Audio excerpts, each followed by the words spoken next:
Hello everybody and welcome back to my channel, Subscription Boxes and More with Michelle. And today we finally have it. We have the Scribbler October box finally. Now they advertised this as one of their big boxes. So I'm kind of excited to see what's inside. I had canceled and didn't get September's because I was being disappointed that they just didn't give... in the description, it said that they were giving, like, writerly, knick-knacky kind of things, like mugs and, I don't know, those kind of things, besides the teaching tools. And I was really looking forward to getting things for my writing desk that had, you know, something on it to acknowledge that I am a writer, but yet also to remind me to quit playing around and get busy and get writing. So I signed up again for the October box because I heard that the October box was supposed to be a lot, was supposed to be a big box, and so here we are. And as you can see, we have the web address. Hopefully you can see that well enough. And the box is for writers, from writers, so it's curated by writers, and the writing tools and things are written by actual published writers and that kind of thing. So with that, let's dive on. I love the box. I love the artwork, and as you can see, I even have one over here that I kept for my set. So anyways, with that, let's jump on in and see what the hype was all about this bigger box. And I did cut the tape, but I haven't been inside yet. All right, so I'm going to set the box over here so that we're not too much in front of me. We have, to start with, is the postcard. There's always one of these in the box, and it tells you, and they're not always, hey, there's more of the center. They're not always the same artwork. It does always have the logo on it, however, but this is the Scribbler writing contest, and it says, write down how many parts of your book will, Write down how many parts your book will have, and write one word to describe each part. We'll select a winner to receive a bonus gift entry. Closes November 13th. I am going to try to remember to do this because another reason that I had stopped getting the box is that I would, because I have memory loss problems, I would forget to do the things on the dates, like the live streams and all of that, where you can ask people questions that are in the business. And because I was not utilizing that part of the box, which I felt was a lot of the box's value, I had canceled the box between that and not getting like writer type gifts. So we're gonna see if this is a better one, and I am going to try to remember to do these things like the contest and the live stream and all of that. And of course we have our crinkly paper, which always amuses me, and usually my cats, which have no access to my recording studio. So there's that. All right, so one of the first things you should do is find your inside look, and this tells you things about the publishing process and things. That says the road to publication is typically a clear path, but that doesn't make the journey any easier. The first step to getting your book published, if you want to be traditionally published, is to write a solid query letter, which you'll use to land an agent. I need to do that. Second is to pitch editors. I also need to do that, but the agent, if I'm lucky enough to land an agent, will actually help me with that. So we'll be doing that kind of together. And third is to secure that book deal. Each step has something in common. They are each its own beast and must be tackled with grace and finesse. So this is going to tell you all about, I would think, writing a query letter and agent to editor, it says. So, and it gives you a place to actually fill out, and that's pretty neat. Her final words, that's for telling you how to write the query letter. So these are very important. It condenses a lot of information that you're going to find all over the internet, but if you're like me, you go down that rabbit hole, and a week later you're still looking up the query letter because you are, it takes you to something else, which takes you to something else. And so it's nice to have this at your fingertips, a more, concise, to the point type version that'll bend. And then it tells you how to write an editorial letter. And what else? And okay, so it just goes on, and you know, it's small segments, but I'm sure it goes into great detail, but short and sweet and to the point. So there you go. And on the back is your kind of spoiler sheet that tells you what should be in your box, and you should go through and check each item and make sure they're in there. But it also describes each item. So, but I don't want to use the spoiler. I want to be surprised. And right from the top, I see they actually added something to this box that is writer related, but not a book or a journal or what they have been doing so far. This is a nice wooden block that you can sit. It'll probably go on my shelf over here. Sorry guys, apparently I'm trying to get a cold. And no, it's not the COVID, I've been tested. So it says you can. So this can mean a lot of things. It means you can write that book. You can get that agent. You can get, you know, a publishing company to pick you up. You can, and you can make a YouTube channel and hopefully cross eyes and toes and fingers and nose hairs and everything that, legs, that I get some popularity on the YouTube. So, and this is made by Here and There, and they have a little logo thing, and that's pretty neat. And there's the hang tag, but it gets nice and chunky, and I'm sure that I can find a place. I don't want to block anything, and maybe I'll set it up there. We'll do that after the video. But that's really nice. See, this is what I'm talking about. Something for me to look at, to hold, to, you know, to draw me back into the, you know, to the writing process. Remind me that, you know, it's great to do YouTube. It's great to do all these other things, but you still have to do this. You are still a writer. And the only way that you're a writer is if you're writing. And I'm not writing at the moment. So, there's that. Like it. Love it. Finally. Now, see if this is more, if they stuck to this kind of, you know, adding some extras in there, besides the teaching tools and the book, I would be so much more pleased with the box. So, I'm loving this so far. Look, guys, there is some nice colored popcorns. It's from Deanan, Deanan, Hot Air Popped Gourmet Popcorn. This is vanilla corn. It's a single serving, so guess who's going to eat that. And 180 calories per serving, 3.5 grams of fat. That's not too bad. 5 milligrams of cholesterol, which you can see I have to be careful of. Sodium, 230. Carbohydrates, 37. So because I'm a diabetic, this is considered a little over 2 carb units. So there's that to consider. But it looks, look at that, guys. It's like all rainbowy colored, and I think I'm going to taste it.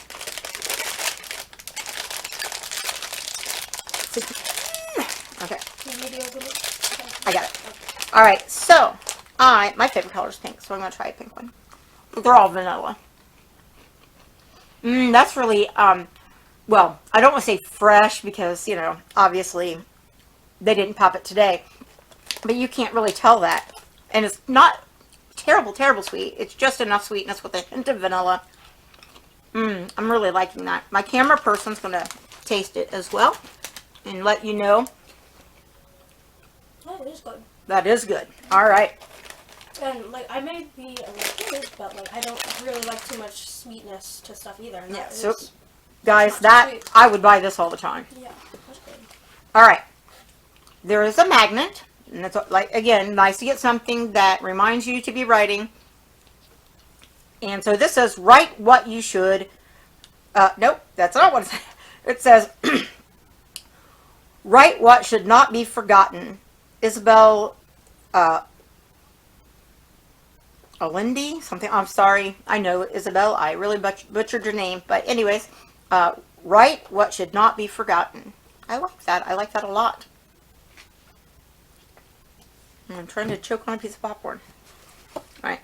Next, nice little cute pad. They do, I don't know if you can see it, and I'm probably not getting things here. I'm probably not moving things forward enough for you to see real well. Can you see that real well? I hope. All right, so next is this little pad. It's upside down. And I hope you saw it. But anyways, this is daily writing goals, and it has a little place up here for your date. And then today's goals, action items, what my reward will be, maybe some of that popcorn, and today's schedule. And it starts at 7 a.m. and it's got an hourly slot until 8 p.m. They don't know me. It's more, I do everything more towards the evening, and then I'm up all night long. So again, here's that. I hope that you can see it. Trying to figure out this camera so that we can get the better focus, because it is that $136 Wish camera, the 4 HD, I don't know. Anyway, a little thing of stickers. See, this, I'm telling you, if they did this all the time, I would be getting this box every month. So Scribbler, this is a thought to you. Stick with boxes a little more along this type of box where you have a mix of everything. I think, at least for me, and I'm sure I'm not the only one, I'm a lot bigger fan of this box than the other 4 that I have received from you. I'm really happy with it. So it has a quill and ink, and then a stack of books. It says, sorry, my weekend is all booked, darling. Glasses. A Scribbler kind of weekend, a typewriter, a coffee cup that says fuel, and looks like a journal type book with a pencil. So because I am doing my own junk journal geared towards writing and everything, that's where those are going to be used. And even some of these and some of the other things that they have sent. Because, obviously I'm not going to put all those in there, but a couple pages to write on, because that's what we do when we do the junk journals. And then you have your writing passport, which this time is all about outlining. And this is volume 34, October 2020. And so I'm way behind. I've only got a few of the writing passports. So I really want to start getting a couple each month, from starting with number 1 and try to meet in the middle. But here you go. And this is all about outlining, which you probably should do. I'm not a big outliner. Things just live in my head. But the problem with not writing on the outline is when you get interrupted, sometimes you lose your space. And when you lose your space, you start losing your confidence and your momentum, and then you walk away and you stop writing because your flow was interrupted. So if you had that outline, it's a little easier maybe to go back and pick up where you left off and, oh yeah, that's where I wanted to go next. Whereas the way I'm doing it, and just it's all stored in my mind, and I have short-term memory loss anyways, when I get interrupted, I have trouble picking it back up. So I am going to try outlining. And so this is something I'm going to definitely read, probably shortly after making this video. And I'm going to learn how to do that outline and do it right. I was never really good at outlining at school, when writing papers or anything like that. I just go from, just off the top of my head. But as I get older and my brain is getting more like Swiss cheese, maybe that's not the right way to be going. And here's the back of that. And this one, it also has the author bio, which is nice. But this one has 20 pages, and I think the most I've seen in one of these that I've seen was like 28 pages. But again, they don't, like me, ramble on about all kinds of needless, foolish things. They get down to the point, and you don't have to go down the rabbit hole trying to find information, which I've done really bad on like Pinterest. I thought, oh, well, I'll just go into Pinterest and I'll pull up, how to do the outline, and then I just go down that rabbit hole, and a week later I'm still down the rabbit hole, deeper and deeper, because I get curiouser and curiouser. Oh, sorry. And see, they even have some little things like this. The thought bubble that is by this Brianna Lubbock's, who is the one that I guess wrote this. It says, know the core of your story, know your characters. Those are the bones of plotting. And again, if you get sidetracked, if you get interrupted, you have that to go back to as a roadmap. And you don't have to stick 100% your outline, but it's nice to have that roadmap to say, well, here was where I've been, here was where I was intending to go, and then the end is your final destination. And sometimes you take some shortcuts and detours, but I'm going to try it. See, and more of the Scribbler art. I love that they have that typewriter on everything, and I don't know, I like that.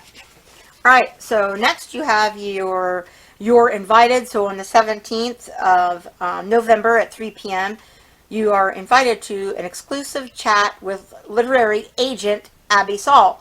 And this is really important because, you know, what do we need? We need agents. What do we need? We need publishers.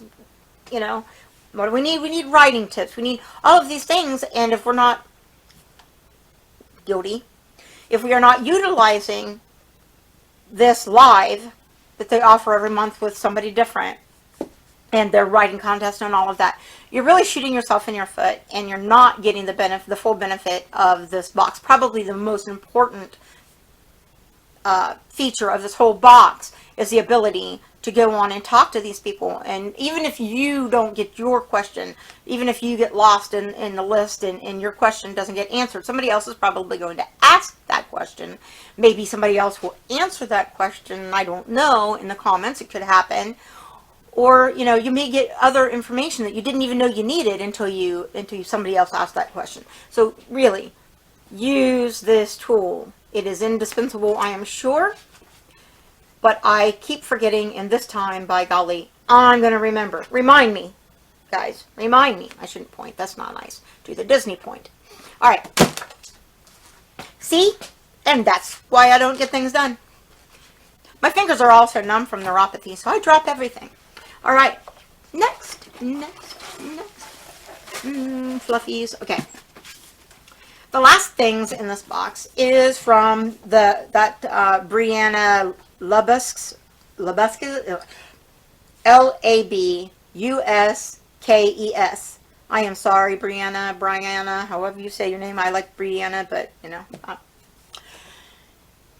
I don't mean to butcher your name. I really don't. But this is the kind of book, guys. This is for me. Not romance, not icky, no. Give me a good thriller, mystery. Sorry, my cat. He wants me. That's right up my alley. And this is called Her Final Words, and I would assume that would be along that genre. It says a disturbing confession. Well, obviously, yes, we are correct. See the book? A disturbing confession to murder becomes a trial of secrets and lies. Or trail, not trial. Guys, I am also dyslexic. I know you're going to say, Michelle, come on. You've got this and you've got that, and that's all you do is complain. No, I'm trying to explain. I truly can read. Obviously, I'm a writer, so I obviously can read. I can almost speak the language. But I am dyslexic, and I have the short-term memory, and there's all the host of problems. So I just wanted you to know. I'm telling you that because I don't want you to say, you know, I can read. I just jumble things up. All right. It says, it seems like an open and shut case for FBI Special Agent Lucy Thorne. When Eliza Cook walks into the field office, the teenage girl confesses to murdering a young boy. Disturbingly composed, she reveals chilling details only the killer could know. Beyond that, Eliza doesn't say another word, leaving a vital question met with dead silence. Why did she do it? To find the answer, Lucy goes on the scene of the crime. Goes to the scene of the crime in a small Idaho town of Knox Hollow. But Lucy's questions are only mounting, especially when she's drawn deeper into the life of the victim. Then a combing of the woods yields unsettling evidence that Eliza isn't the only one in this close-knit rural community with secrets. Getting to know the truth is becoming Lucy's obsession, and it's a dangerous one, because for the good folks of Knox Hollow, hiding that truth will take more than silence. Actually, it sounds very, very good. I can't wait to read this. And as this is more the genre that I write, it is very important for me to read lots of other writers in the genre that I write in, and that will help me to be able to write more smoothly, more seamlessly, more with more suspense and more, just an overall more polished final piece of writing. So I really encourage all of you, if you want to be a writer, if you just want to get better at writing, if you have the dream of becoming published or whatever, make sure you're reading a lot. Read everything. Definitely read in your genre. Lots and lots. Make sure that you're taking a notebook, a writer's notebook out and about with you to write down things that you catch and snippets of conversation, and something about that person just draws your attention, and you write down notes about that, because even if you don't want to put that exact person in your story, which, they're a stranger to you, you're a stranger to them, they're probably never going to know that you saw them, unless it was something extremely distinctive. But, you may use some of those characteristics to make a more rounded character for your story. And so it's very important. And to be able to write more natural dialogue, it's very important to listen to how people speak, especially if you're talking about someone who maybe immigrated here, and they may have different words that they use, or different order of the words, or maybe it's a younger person. So you're writing you need to be able to use some of the popular slangs, and you don't want it to sound too mechanical, because if everything's too written too technically, the perfect sentence with the perfect grammar, with the perfect, we don't all speak that way. So it's important to catch those snippets of dialogue, especially if it catches your attention. I mean, yes, it's creepy to be an eavesdropper. You're not, getting close and putting your ear up to them and all of that. And you're not letting on that you're listening and that you're taking notes. But you want to do it on the spot, because otherwise you walk away and you've lost a lot of what was said, and you've lost the body language and the context and all the little nuances that you only can pick up in the moment. And if you try to write it down and recreate it without your notebook, without doing it on the spot, you go home and hours later you try to write it, and it's going to come off mechanical, and it's going to lose a lot in the translation. So those are important things, lots and lots of important things, but those are very vital things. And write every day. Be writing. Doesn't matter that it's not on your story, or just write what pops in your brain, see where it takes you. You never know what will end up in a story at some point, but you're still getting the practice. All right, so with that, the last item is an actual signed, and I don't know if this will pick it up. This is actually signed. This is not printed. This is, the background is printed, but the actual signature is real ink. I'm looking at it. This is the book plate that goes with the book, signed by the author. So now you have yourself an autographed copy, which is very, very neat. Now, rather than put them in the books, I think that to protect them and to keep them all together, I think I'm actually going to put mine in the baseball card sleeves and keep it in a binder, maybe write on the back with a Sharpie what book and all of that, and when I got it, so that I can have a collection and not have them get destroyed, because that could happen, I suppose. And really, who wants to mar their book? I mean, you could put it inside the cover, but I have a thing about marking on books, or you saw, I don't even want to fold, I won't even break the spine. I read it very carefully like this, so that it doesn't, so that 10 years from now, it's still going to look like a brand new book. It might have some corner dings, but I'm very particular about books. Probably why I wanted to be an author since I was a child, but that and a trauma surgeon, but I am an author, not a surgeon. All right, so those are the things in this Scribbler. Scribbler, please, this is the way to go. I had an excellent box, and I will see what's in next month's box. I'm not going to give up quite yet. And I hope that you will try Scribbler out if you want to write and want to improve and reach your goal of becoming published. I think that this company really gives you a lot of tools to get you there. It's not just junk things that they picked up and put together. I've bought somebody's stuff like that off of the internet and got things that I pulled off Pinterest myself for free, and I paid like $39 for this. So yes, then he went down the rabbit hole. I didn't, but only I still went down the rabbit hole. So it didn't help me any, it just cost me money. This company gives you useful things that you can use right now, every day, in your writing, without getting sucked into the black hole that is the internet. I love it. And it's all right at your fingertips, and you know when you pull this out, you're going to be reading about outlining. You're going to know when you get your passport out exactly what it is that you are going to learn about. And so it makes it easier to find that information without deviating to 100 different websites and, you know, in 30 minutes. So, all right. So with that, I hope that you all will like and comment and subscribe and share and hit that notification bell and all those things that help me out and help my channel. And I know I ramble on a lot. I'm really sorry. Maybe I can get a handle on that a little bit. With that, I hope you all have a wonderful rest of your day. And I'll see you in the next video. Bye-bye. That should be off, I think. I hope that didn't just start recording.